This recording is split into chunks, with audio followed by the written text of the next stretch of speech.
Did you have one each last night of those things, you and your friends? No, I had 3 slices. What am I doing? Do I just start this from behind?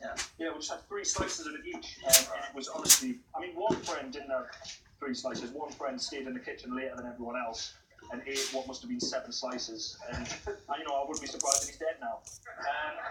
But yeah. Okay, right. So when you come over, right? And so you do a little hold like that, and then you're doing that, so it's coming in. Okay, that's important. I'm just doing myself down. I won't learn if you don't. Right.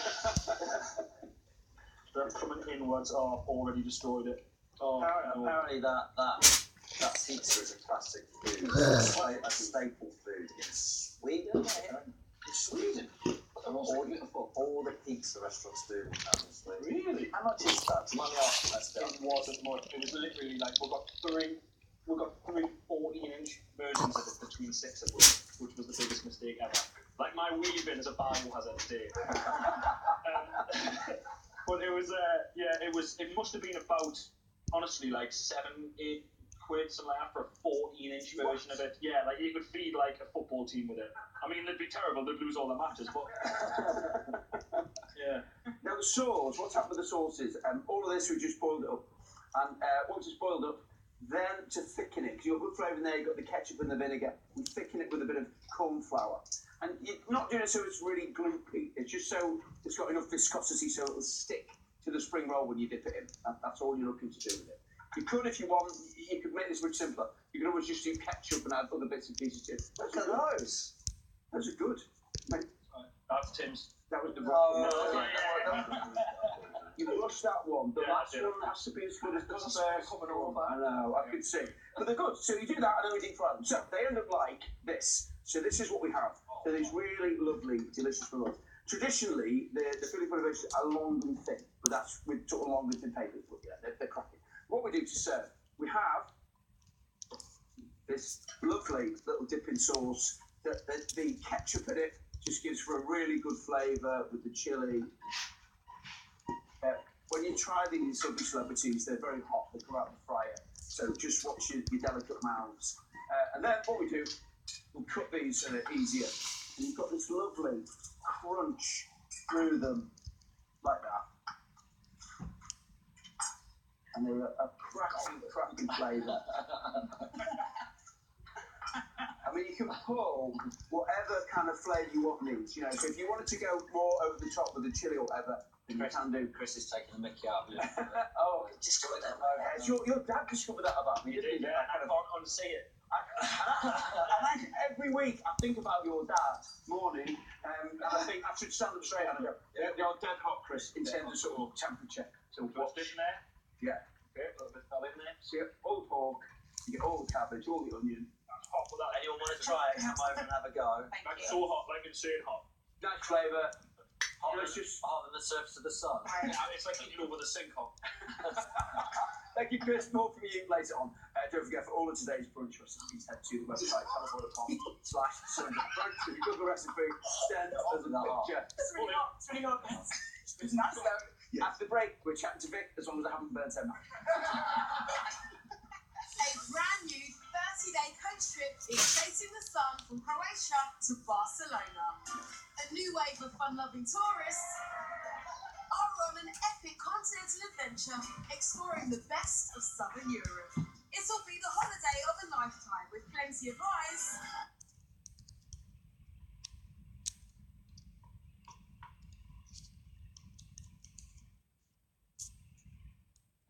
They make your skin nice and moist. So I'm in a place where you dry out, but you can see beautiful. So we would. All right for bread. You've just written a new book. Tell us about this. It's about black holes, which everyone's excited by and a little scared by, and the title reflects that. Einstein's Monsters is because Einstein invented the theory that explains black holes, general relativity, and he actually didn't think they existed. So he did the maths of the theory, didn't think they were real, and they're monstrous because, of course, you don't want to mess with a black hole. When did he do the maths? It was like 100 years ago, exactly 100 years ago. Right, and he just put it out there as a theory, which You just thought it's speculation, maths, and then 50 years later, astronomers actually started finding real black holes. So what are they? dead stars. So a star much more massive than the sun. The sun will not do this, but a big star, when the energy source is exhausted at some point, gravity wins, crushes it down to a tiny size. So something that's 1 million miles across comes down to the size of a small town. Incredibly intense gravity, so intense that nothing can get out, not even light. And then black hole. Okay.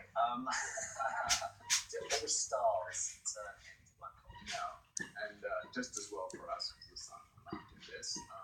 So only stars about 10 times more massive than the sun become black holes. Why is that? It's because a star like the sun, when it dies and the energy's gone, will collapse, but the gravity's not intense enough to crush it down to this amazing state where nothing can get out, including light. So 10 times more massive, it'll go to the black hole state, and that's rare, so only 1,000 stars will die that way. I've never seen them. I mean, you guys never seen a black hole. So, you see pictures, and you've got some pictures here. There's artist impressions and simulations and computer graphics. What are we watching there? So this is actually the way you do see a black hole. The black hole is the thing with the jets coming out of it, and the black hole is at the center and invisible, but it has a companion star, and it's sucking gas off the companion star, heating that gas up, and the gas flows, and that's what tells us it's a black hole there. So we haven't seen a black hole, but we've seen gases going into Right. So it's indirect. nowhere. It's a little bit indirect, but the evidence is actually pretty strong. And how big is a black hole? Oh, these black holes are 10 kilometers across, but they have the mass of thousands of Earths in that tiny little space. So that's the level of the gravity, intense gravity. Climate?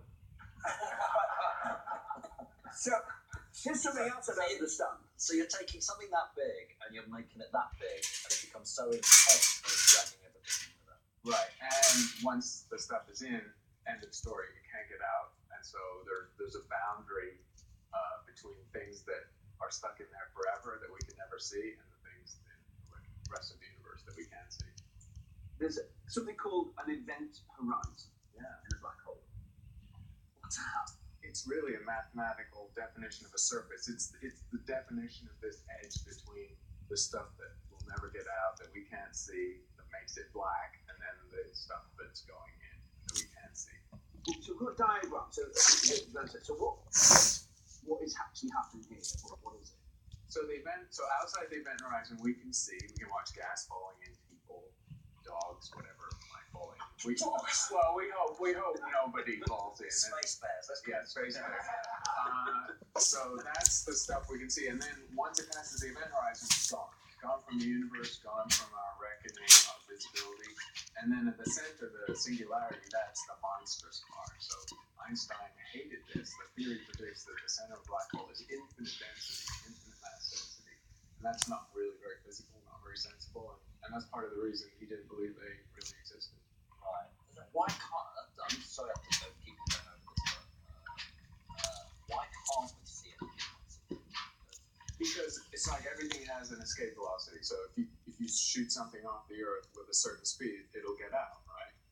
And you can do that. But a black hole is something where even if you shot the fastest thing there is, which is light up, it won't get out. And so by definition, nothing can get out. No light, no information, no particles. And what would happen if you did actually fall into a black hole? Anything goes into a black hole. You don't want to speculate. You don't want to be in that boat, because as you fall in, just say you fell in feet first. Yeah. So the gravity between your head and your feet will stretch you, and it's called spaghettification. It's kind of an unpleasant way to go. We don't know. No one's done it, but it's going to stretch you out, not just like someone tugging on your head and your feet, but it stretches you out at the level of sinews and muscles and bones and molecules. Probably very, very unpleasant way to die. How many black holes are there that we know of? So identified, like in those pictures, in a binary system, maybe 60 or 70, but there are examples of probably 10 million in the Milky Way galaxy, in our whole galaxy, which sounds like a lot, but there's trillion stars in our galaxy, so they're still pretty rare. So what's the closest one to Earth? It's about 300 light years away, which is pretty far away, not a danger to us. I mean, you could go out in space and you pass hundreds of thousands of stars before you get to the nearest black hole. So we're not in danger. Not in any direct danger. I mean, you'd have to be willfully trying to get in trouble to go near a black hole. But there's quite a scary headline this week in the press, and it said supermassive black hole at the centre of the Milky Way is blasting a jet directly at Earth. Should we be scared? Yeah, well, the press are always trying to scare us, I think. So this one, I don't think is too much. You can take it off the worry pile, because this black hole is 25,000 light years away, very far away. And that jet is radio emission. And by the time it's reached us, it's sort of so diffuse and weak, it's probably weaker than the radio wave that your radio detects. So it's not really a worry. What's the lifespan of a black hole?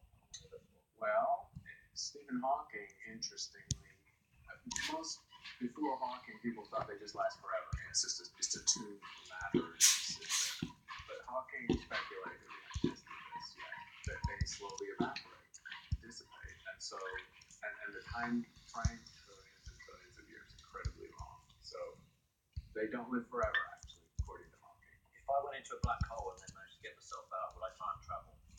Well, you couldn't get out. According to the theory, you couldn't get out. But while you were in it, you could maybe time travel. Apparently, when black holes are spinning inside the black hole, inside that event horizon, you can time travel. The theory says that. You could test it, but you die.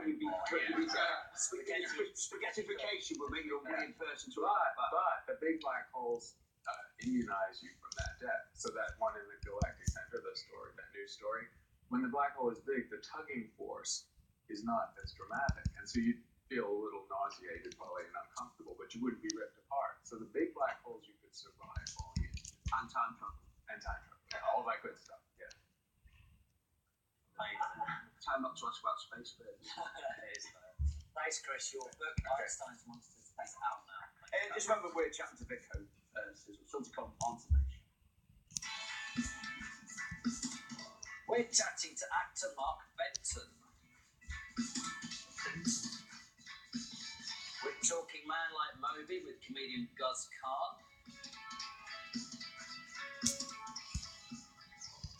And Callum Scott performs live at the end of the show.